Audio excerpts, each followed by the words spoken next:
தன்மான பிரச்சனை. கோவையில் செந்தில் பாலாஜிக்கு எதிராக Velumani master plan. Countdown start. Tamil Nadu, Puducherry, Kerala, மேற்கு வங்கம், அசாம் உள்ளிட்ட மாநிலங்களுக்கு சட்டமன்ற தேர்தல் அறிவிக்கப்பட்டுள்ளது. தமிழ்நாட்டுக்கு வருகிற ஏப்ரல் 23ஆம் தேதி வாக்குப்பதிவு நடைபெறுகிறது. தொகுதி பங்கீடு, வாக்குறுதிகள், பிரச்சாரம் ஆகியவற்றால் அரசியல் களம் சூடுபிடிக்க தொடங்கியுள்ளது. திமுக கோவை தெற்கு தொகுதி வேட்பாளராக செந்தில் பாலாஜி களமிறங்கியுள்ளார். இது நம் தன்மான பிரச்சனை, கவுண்டவுன் ஸ்டார்ட் ஆகிவிட்டது என்று கோவை தெற்கு தொகுதி வெற்றிக்கான அதிமுக திட்டங்களை வேலுமணி விவரித்துள்ளார். கோவை தெற்கு தொகுதி அதிமுக வேட்பாளர் அறிமுக கூட்டம் தனியார் திருமண மண்டபத்தில் நடைபெற்றது. இதில் அதிமுக, பாஜக மற்றும் கூட்டணி கட்சி நிர்வாகிகள் கலந்து கொண்டனர். இந்த நிகழ்ச்சியில் பேசிய வேலுமணி, கோவை தெற்கு தொகுதியில் 50,000 வாக்கு வித்தியாசத்தில் வேட்பாளர் அம்மன் அர்ஜுனனை வெற்றி பெறச் செய்ய வேண்டும். கோவை தெற்கு விஐபி தொகுதியாக மாறிவிட்டது. அம்மன் அர்ஜுனன் எப்போதும் போல இருக்கிறார். நமக்கு அற்புதமான கூட்டணி அமைந்திருக்கிறது. எங்களுக்கு இங்கு யார் வந்தாலும் கவலை இல்லை. கோவை தெற்கில் அம்மன் அர்ஜுனனின் வெற்றி உறுதி செய்யப்பட்டது. இந்தியா முழுவதும் 100 ஸ்மார்ட் சிட்டியில் கோவை உள்ளிட்ட 11 ஸ்மார்ட் சிட்டி தமிழகத்திற்கு அதிமுக ஆட்சியில் பெறப்பட்டவை. கோவை தெற்கு தொகுதியிலும் ஏராளமான பணிகளை செய்துள்ளோம். கோவையில் திமுக எந்த திட்டமும் கொண்டு வரவில்லை. நமது திட்டங்களை ரிப்பன் வெட்டி திறந்துள்ளனர். எந்த பணியும் செய்யாமல் 5 வருடங்களை முடித்துவிட்டனர். சொத்து வரி, பால் விலை, மின் கட்டணம் உயர்த்தப்பட்டுள்ளது. தமிழகத்தில் பெண்களுக்கு பாதுகாப்பு இல்லை. இங்கு கஞ்சா நடமாட்டம் அதிகரித்துள்ளது.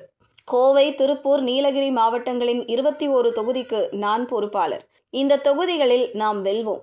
எதற்கெடுத்தாலும் பாஜகவை குறை சொல்கிறார்கள். பாஜகவை உள்ளே விடமாட்டோம் என்கிறார்கள். டெல்லிக்கும் தமிழ்நாட்டிற்கும் இடையே போட்டி என்கின்றனர். மத்திய அரசு தமிழகத்திற்கு அதிகமான திட்டங்களை கொடுத்துள்ளனர். அதிமுக ஆட்சி அமைந்தவுடன் மத்திய அரசிடம் பேசி அதிகமான திட்டங்களை கேட்டு பெறுவோம்.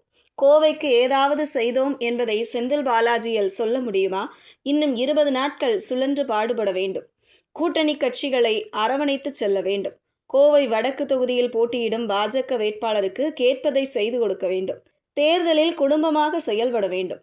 இது நம்முடைய மான பிரச்சனை. 50,000 வாக்குகள் வித்தியாசத்தில் அம்மன் அர்ஜுனன் வெற்றி பெறுவார். கவுண்டவுன் ஸ்டார்ட் ஆகிவிட்டது. பெண்கள் வீடு வீடாக போய் உட்கார்ந்து பிரச்சாரம் செய்ய வேண்டும். ஒவ்வொரு வாக்குச்சாவடியிலும் 400 வாக்குகள் பெற வேண்டும். குழுவாக பிரிந்து வாக்குகளை சேகரிக்க வேண்டும். நோட்டீஸ் மூலம் பிரச்சாரம் செய்ய வேண்டும். மக்களின் வேதனைகளை சொல்லி வாக்கு சேகரிக்க வேண்டும். தாவேக தலைவர் விஜய் கடந்த 10 நாட்களாக வெளியே வரவில்லை. இப்போது வந்திருக்கிறார். மக்கள் இதை ஒரு பொருட்டாக நினைக்க மாட்டார்கள். விஜய் திமுகவை கடுமையாக விமர்சனம் செய்துவிட்டு போய்விடுகிறார். திமுகவை விமர்சனம் செய்தால் ஓட்டு பிரிந்து போகும். திமுக வெற்றி பெறும். இதுதான் அவர்களின் திட்டம். நம்முடைய ஒரு ஓட்டு கூட மற்ற கட்சிக்கு போகக்கூடாது. அரசியல் வேறு, சினிமா வேறு. இதை விஜய் உணர வேண்டும். அவரை பார்க்க வந்து 41 பேர் உயிரிழந்தவர்களை பார்க்க அவர் கரூர் செல்லவில்லை. உயிருக்கு போராடியவர்களை பார்க்க மருத்துவமனையும் செல்லவில்லை.